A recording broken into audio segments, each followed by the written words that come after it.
A manhã de domingo em João Pessoa, Paraíba, começou com um acontecimento chocante. Um daqueles episódios que parecem impossíveis até acontecerem diante de dezenas de testemunhas. Enquanto famílias caminhavam pelo Parque Zoobotânico Arruda Câmara, a tradicional bica, um homem decidiu fazer algo que ninguém jamais imaginaria. Ele escalou o muro de mais de 6 metros de altura, ultrapassou as grades de segurança e entrou no recinto da leoa. Os primeiros vídeos que surgiram mostram a cena de forma quase surreal. A câmera treme, pessoas gritam, e no centro da tela, a figura de um homem agarrado a uma árvore fina, tentando desesperadamente evitar o inevitável. A leoa, inicialmente surpresa, rapidamente assume a postura de um predador em alerta. O território é dela, e qualquer invasor, humano ou não, passa imediatamente a ser interpretado como ameaça.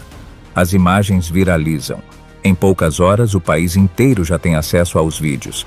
Surge a avalanche de perguntas. Quem era o homem? Por que ele fez isso? Como conseguiu entrar? O zoológico falhou? A leoa será sacrificada? A partir de agora, vamos reconstruir os fatos, analisar cada detalhe, investigar o que se sabe e, principalmente, o que ainda não foi revelado oficialmente. Como tudo aconteceu? Para entender o que aconteceu naquela manhã, é preciso voltar alguns minutos antes de as primeiras gravações começarem.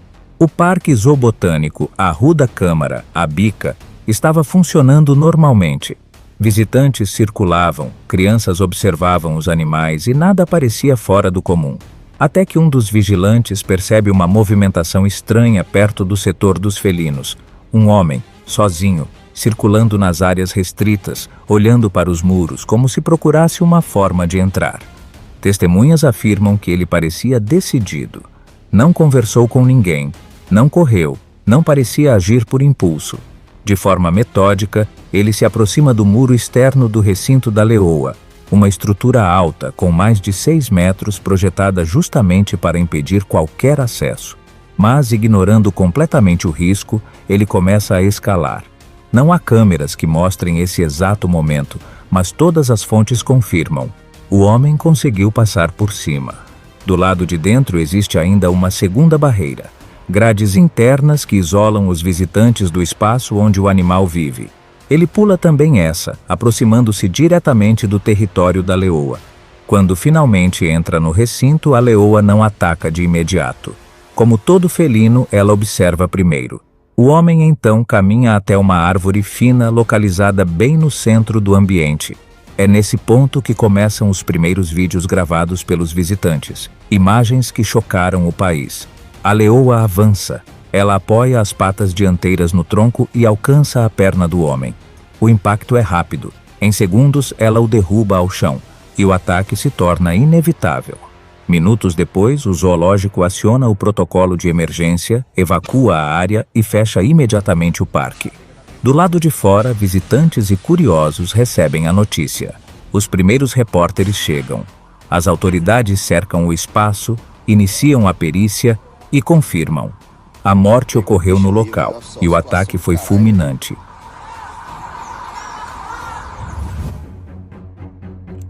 Quem é a vítima? Desde os primeiros minutos após a tragédia, a principal pergunta que circulou nas redes sociais foi: quem era o homem que entrou no recinto da leoa? E até agora a resposta oficial permanece incompleta. A Polícia Civil e a administração da Bica confirmaram que a vítima não portava documentos no momento da invasão.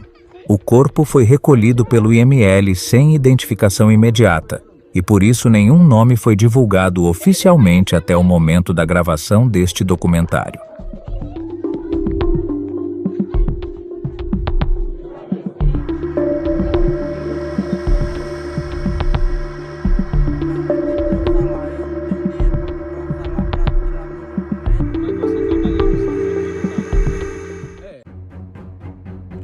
Como era o recinto da leoa?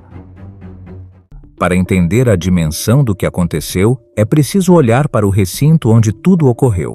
Ao contrário do que muitos imaginaram nas primeiras horas, o espaço da leoa não era improvisado, mal cuidado ou inseguro. Na verdade, segundo a própria administração da bica, o recinto seguia todas as normas técnicas de contenção exigidas para felinos de grande porte. O espaço é dividido em 3 barreiras principais. Um muro externo, alto, com mais de 6 metros, dificultando totalmente o acesso acidental de visitantes. Uma grade interna, projetada para impedir que alguém se aproxime do animal mesmo após ultrapassar a área externa. A ilha do felino, que inclui área de terra, pedra, vegetação e a árvore onde a vítima tentou subir. Esse sistema é comum em zoológicos brasileiros e estrangeiros. Ele impede a aproximação voluntária de visitantes, protege trabalhadores e mantém o animal em um ambiente fechado, mas com espaço suficiente para comportamentos naturais. Então surge a pergunta inevitável: como alguém conseguiu atravessar tudo isso? A resposta está naquilo que nenhum sistema consegue impedir totalmente: a ação humana intencional. Segundo o relato das autoridades, o homem não estava passeando pelo zoológico e simplesmente caiu no recinto. Pelo contrário, ele procurou ativamente uma forma de entrar. Testemunhas afirmam que ele circulou a área externa, observando a estrutura, até encontrar um ponto do muro que julgou possível de escalar. A subida não é simples, exige força, preparo e principalmente a decisão consciente de assumir o risco. Esse é um ponto crítico. Nenhum recinto do mundo é projetado para impedir uma invasão proposital, porque o sistema de segurança parte sempre do pressuposto de que o visitante respeita limites básicos. Muro alto impede acidentes, grade impede imprudência, sinalização impede confusão, mas nenhuma dessas camadas consegue parar alguém que decide entrar a qualquer custo. E é por isso que a administração reforçou em nota oficial que o recinto estava dentro das normas e que o zoológico não registrou qualquer falha estrutural. A perícia inicial confirmou que não havia buracos, brechas ou portas abertas. Nada estava quebrado, nada estava mal instalado. O que houve foi uma quebra total do comportamento esperado de um visitante, algo impossível de prever ou impedir sem transformar o zoológico em uma estrutura militarizada. Por que alguém faria isso? Essa é, sem dúvida, a pergunta central de todo o caso. Por que alguém invadiria de propósito o recinto de uma leoa adulta? O que aconteceria dentro da mente de uma pessoa para que ela assumisse um risco tão extremo e previsivelmente fatal? Até agora, nenhuma autoridade apresentou uma resposta definitiva, e talvez nunca apresente. Mas com base nos relatos oficiais, nas entrevistas iniciais e na observação do comportamento da vítima, surgem 3 grandes linhas de investigação. A primeira hipótese, considerada pela polícia, é a de que o homem poderia estar sob forte estresse emocional, crise psicológica ou até mesmo um surto. Esse tipo de comportamento, escalar muros altos, desrespeitar limites e se colocar em risco extremo, é compatível com quadros de desorientação mental. Como ele estava sozinho, sem diálogo prévio, sem acompanhantes e fez tudo de forma silenciosa e determinada, essa hipótese ganhou força nos primeiros relatórios. Essa possibilidade explica a falta de sentido lógico da ação, mas não pode ser confirmada enquanto a identidade oficial não for revelada.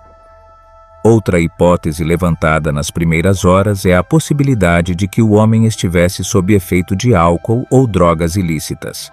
Testemunhas afirmaram que ele não demonstrava comportamento normal e parecia agir de forma impulsiva, mas a polícia ainda não divulgou nada sobre exame toxicológico, algo que só será confirmado após os laudos do IML. Caso essa hipótese se confirme, ela ajudaria a explicar a aparente falta de noção do perigo, bem como a coragem irracional de enfrentar o recinto de um animal selvagem. Por fim, existe a hipótese levantada pela própria circulação de rumores, a possibilidade de o homem ter um histórico de ocorrências policiais, como indicado pelas suspeitas envolvendo o apelido Vaqueirinho. Pessoas com histórico de risco, fuga, conflito ou comportamento violento podem, em alguns casos, apresentar impulsividade extrema e até buscar locais isolados para escapar de alguém. Ele vai dar só uma pela saída.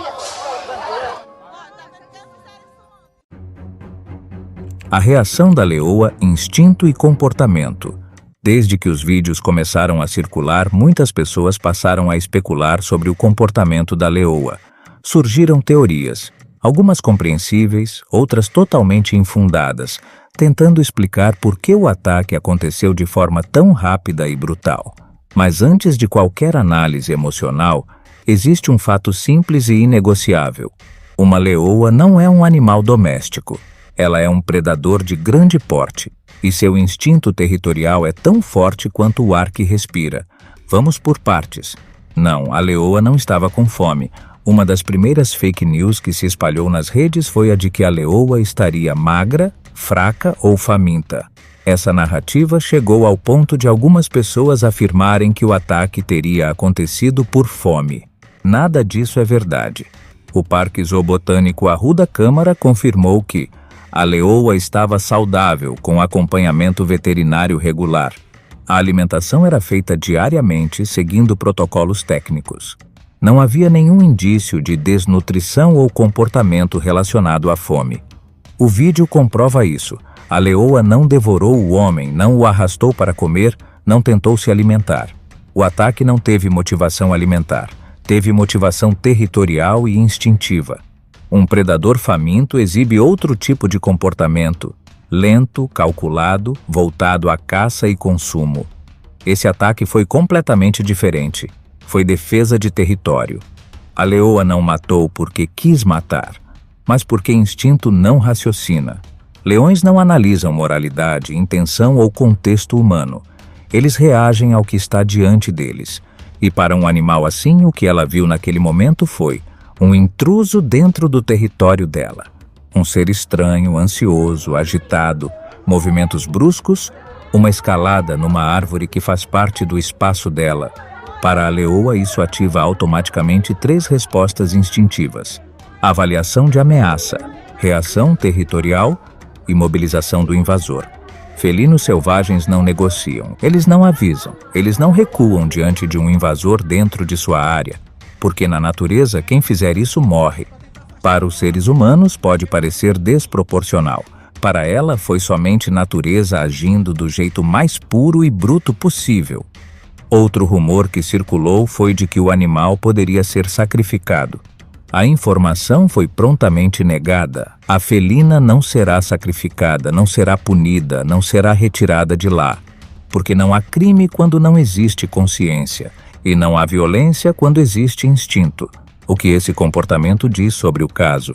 Diz que o ataque não podia ter outro resultado.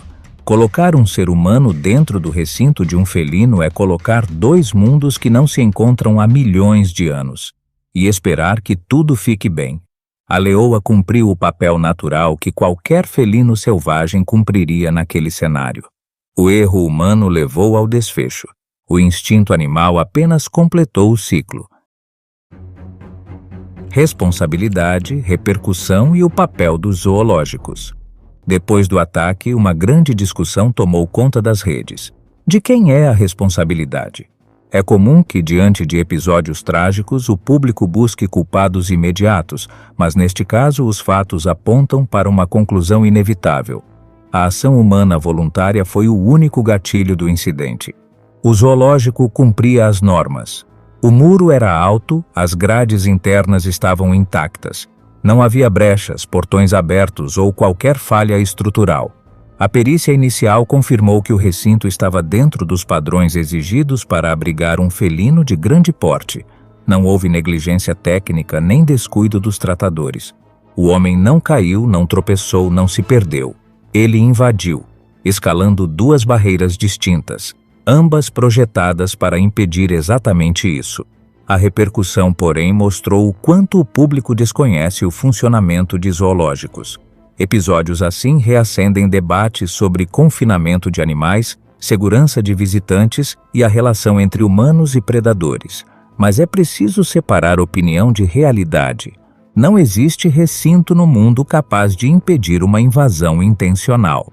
Zoológicos são feitos para evitar acidentes, não para resistir a atos voluntários de risco extremo.